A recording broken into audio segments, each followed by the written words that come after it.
Good morning students, आप हैं PSI nation पर अंजलि मेहरा दिस साइड। तो स्टूडेंट्स, आज का जो हमारा वीडियो है वो है बहुत ज़्यादा इंपॉर्टेंट, क्योंकि आज का जो हमारा टॉपिक है वो है ड्राफ्टिंग ऑफ इंडियन कॉन्स्टिट्यूशन।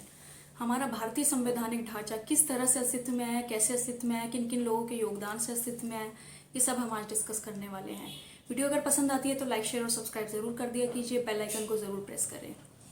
तो स्टूडेंट्स देखिए, हमारी इंडियन पॉलिटी की जो शुरुआत है वो संविधान से ही होती है। सबसे पहले लोगों का जो क्वेश्चन होता है वो ये होता है कि एक संविधान की जरूरत क्या थी। कानून व्यवस्था अंग्रेजों के टाइम पे भी चल रही थी, तो हमें इसकी जरूरत क्या थी। इंडिया जैसी एक लार्ज डेमोक्रेसी जिसमें जो पॉपुलेशन है वो अरबों खरबों में जा रही है, वहाँ पर सबको एक साथ लेके चलना, क्योंकि यहाँ पे हर तरह के लोग रहते हैं, अलग जाति, अलग धर्म, अलग संप्रदाय, हर तरह के लोग रहते हैं।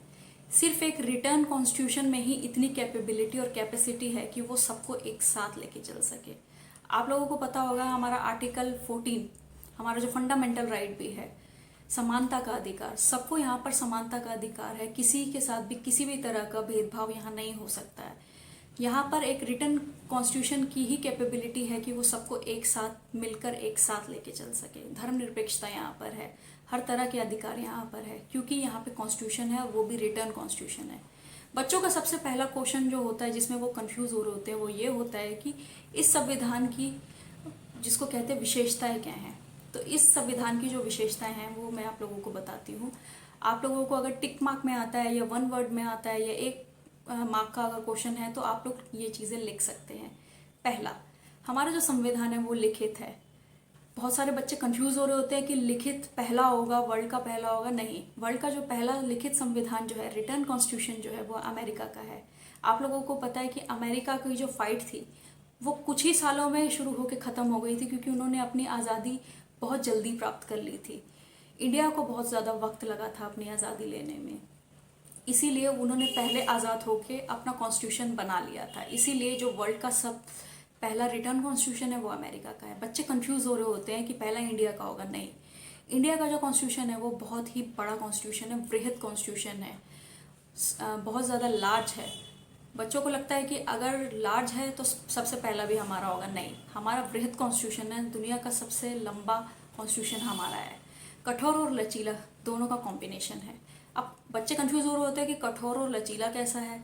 तो कठोर और लचीले का मतलब ये है कि कठोर, इसमें जो अमेंडमेंट की जो प्रोसेस है, जो प्रक्रिया है, वो बहुत ज़्यादा डिफ़िकल्ट है। दोनों सदनों में बिल पास होते हैं, मेजॉरिटी होनी चाहिए। कुछ एक बिल्स के लिए तो स्पेशल मेजॉरिटी भी चाहिए होती है।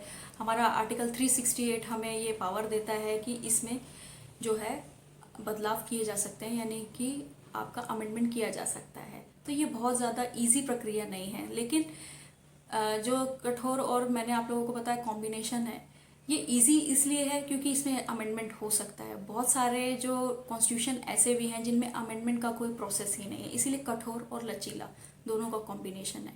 एकल नागरिकता इसका जो है एक बहुत बड़ा पॉइंट है।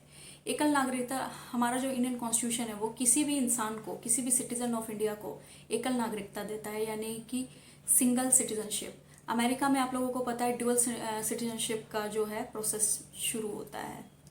इंडिया में ऐसा नहीं है। आपका जो है यहाँ पर जो है धर्मनिरपेक्षता को पूरी तरीके से फॉलो किया जाता है। यहाँ पर हमारे इंडिया का कोई एक अपना धर्म नहीं है, इसीलिए धर्मनिरपेक्षता इसका जो है बहुत ज़्यादा इम्पॉर्टेंट क्लॉज है। आप लोगों ने देखा होगा हमारा प्रियम्बल, उसमें भी धर्मनिरपेक्षता का जो है वर्णन किया गया है, जिक्र किया गया है। तो ये है हमारे इंडियन कॉन्स्टिट्यूशन की विशेषताएं। सबसे पहले मैंने आपको बता दिया। हमारा जो ओरिजिनल इंडियन कॉन्स्टिट्यूशन था, यानी कि अमेंडमेंट से पहले का जो कॉन्स्टिट्यूशन था वो क्या था। उसके अंदर आर्टिकल जो थे वो थे 395 आर्टिकल्स, 8 लेस। अभी इसमें है 465 आर्टिकल्स और 12 लेस। अमेंडमेंट करते करते इसका इतना हो गया है। ये बहुत ज़्यादा बड़ा कॉन्स्टिट्यूशन है। तो स्टूडेंट्स देखिए, क्या ज़रूरत हुई थी, क्या किसको सबसे पहले ज़रूरत महसूस हुई थी कि हाँ हमारा एक ऐसा कॉन्स्टिट्यूशन होना चाहिए। सबसे पहले आप लोगों ने पढ़ा भी होगा शायद, 1927 में साइमन कमीशन करके एक कमीशन इंडिया में आया था। वो आना 29 में था, यानी कि 1929 में आना था, लेकिन वो 1927 में ही गया था। 1927 में जो साइमन कमीशन इंडिया में भेजा गया था, उसका जो उसके पीछे का एक रीज़न था, उस वक्त में ब्रिटिश गवर्नमेंट को ये लगा था कि एक कॉन्स्टिट्यूशन होना चाहिए, इंडियन कॉन्स्टिट्यूशन ऐसा होना चाहिए, यानी कि अंग्रेज़ों को ऐसा फील हुआ था कि एक कॉन्स्टिट्यूशन ऐसा होना चाहिए जिसमें ये लिखा जाए कि इन लोगों के साथ कैसे पेश आना है और क्या पेश आना है। क्योंकि आप लोगों को भी पता है जो ब्रिटेन थे वो एक साथ में बहुत सारे देशों के ऊपर राज कर रहे थे, जिसमें इंडिया, चाइना, पाकिस्तान, बेल्जियम, बहुत सारी कंट्रीज थी, अनगिनत।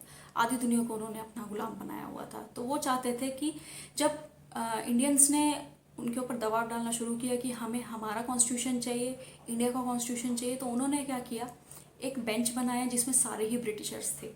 तो सोचिए कि इंडिया के लिए आप लोग कॉन्स्टिट्यूशन बना रहे हैं और उसमें एक भी इंडियन नहीं है। वो जो बेंच थी, वो जो काउंसिल थी, उसमें एक भी इंडियन नहीं था, जिसकी वजह से जो भारतीय थे उनमें रोष प्रदर्शन बढ़ता चला गया कि आप हमारे लिए कॉन्स्टिट्यूशन बना रहे हैं और हमारा ही इंडियन कोई नहीं है, जिसकी वजह से रोष प्रदर्शन हुआ। आप लोगों ने पढ़ा भी होगा कि साइमन गो बैक करके नारे लगाए गए थे। साइमन जो बनाने के लिए आए थे, जो कि चीफ थे उस काउंसिल के, उस कमेटी के, उनको गो बैक के नारे लगाए गए थे और हाथों में काला कपड़ा बांध के उनको वैसे दिखाया गया था। तो वो इसीलिए था।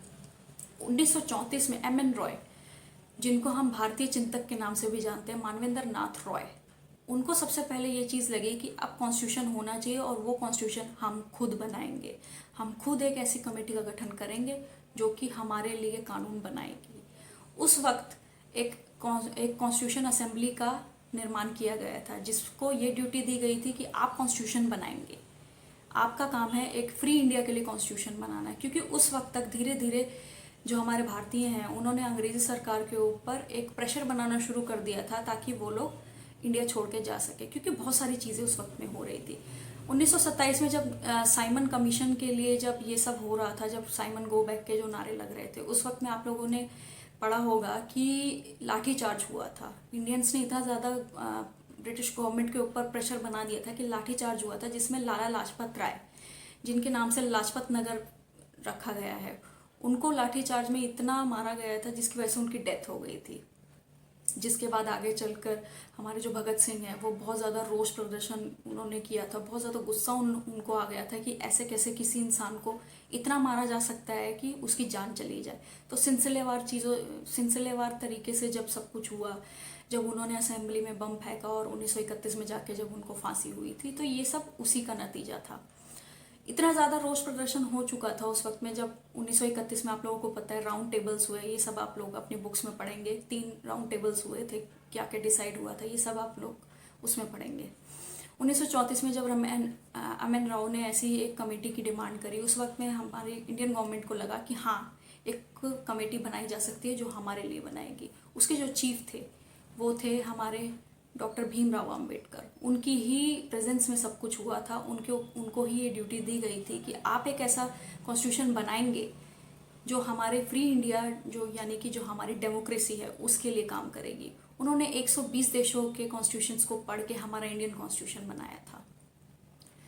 तो ये जो सारी चीज़ें हो रही थी, इसमें बहुत सारे लोगों का अलग अलग योगदान था। इस कमेटी में बहुत सारे लोग थे, पंडित जवाहरलाल नेहरू थे, हमारे जो अम्बेडकर जी हैं वो थे, सबको अलग अलग काम दिया गया था। अब क्वेश्चन ये आता है कि हमारा जो कॉन्स्टिट्यूशन था वो कितने वक्त में बनकर तैयार हुआ था।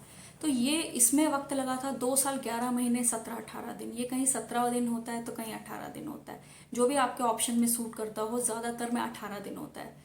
2 साल 11 महीने और 18 दिन, ये इसका करेक्ट आंसर होगा। अगर दोनों आते हैं तो, नहीं तो 18 दिन, क्योंकि कंफ्यूज करने के लिए वो बहुत कुछ करेगा। ठीक है। लागत पूछी जाती है कि हमारे कॉन्स्टिट्यूशन की जो लागत है वो कितनी थी, तो वो थी 6.4 करोड़।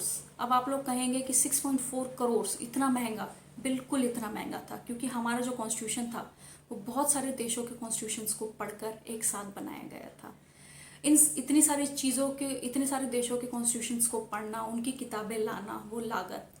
ठीक। और ये जो लिखा गया था ये पूरे तरीके से हैंड रिटन था, लेकिन उस हैंड रिटन के बाद उसको जो तैयार किया गया था, आप लोगों ने अगर देखा है या नहीं देखा है मुझे नहीं पता है, जो हमारा इंडियन कॉन्स्टिट्यूशन जो है उसके ईच एंड एवरी पेज पे कुछ डिज़ाइंस किए गए हैं, उसकी भी लागत को जोड़ा गया था। और ये जो डिज़ाइंस किए गए थे वो इंडियंस नहीं थे, वो बाहर के लोगों को बुला के किया गया था।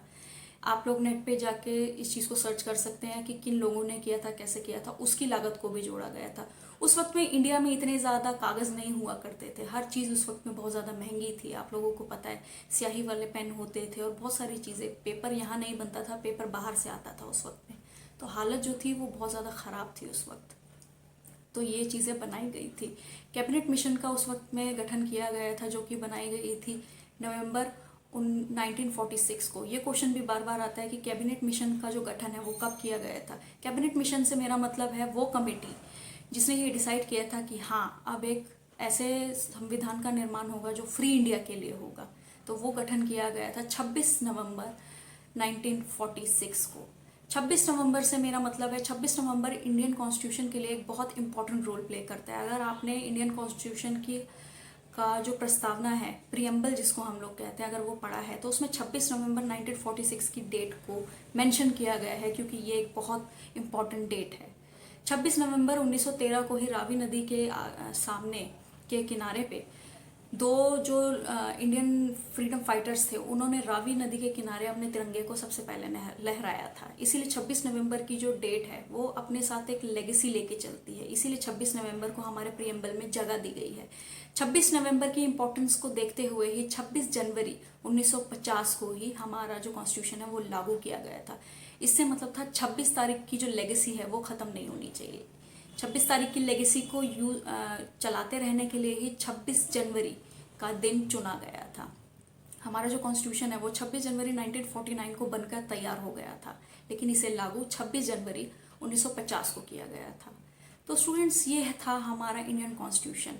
बहुत सारे लोगों ने इसके लिए लड़ते हुए जाने गंवाई थी, जैसा मैंने आपको बताया, लाला लाजपत राय, भगत सिंह हो गए थे, राजगुरु, सुखदेव, इन लोगों ने इसी चीज़ के लिए अपने जो प्राण थे वो गंवाए थे। भगत सिंह को बहुत ज़्यादा बुरा लगा था जिस वक्त में लाला लाजपत राय की लाठियों से मार मार कर हत्या कर दी गई थी। और अगर आप लोगों को नहीं पता है, उनको जानबूझकर इतना मारा गया था, जानते हुए समझते हुए लाठियों से बार बार उनके ऊपर प्रहार किया गया था, जिससे उनकी जान चली जाए, क्योंकि अंग्रेज़ों को डर था कि एक ऐसा इंसान जो कि इतने ज़्यादा बुजुर्ग है और लोग जो हैं, यानी कि जो युवा जो पीढ़ी है वो उनकी इतनी ज़्यादा सुन रही है और उनकी वजह से उस युवा पीढ़ी में बहुत ज़्यादा रोष प्रदर्शन हो रहा है।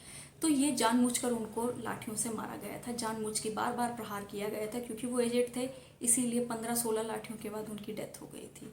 तो ये थी पूरी कहानी। वीडियो अगर पसंद आती है तो लाइक, शेयर और सब्सक्राइब ज़रूर करें। Thank you very much.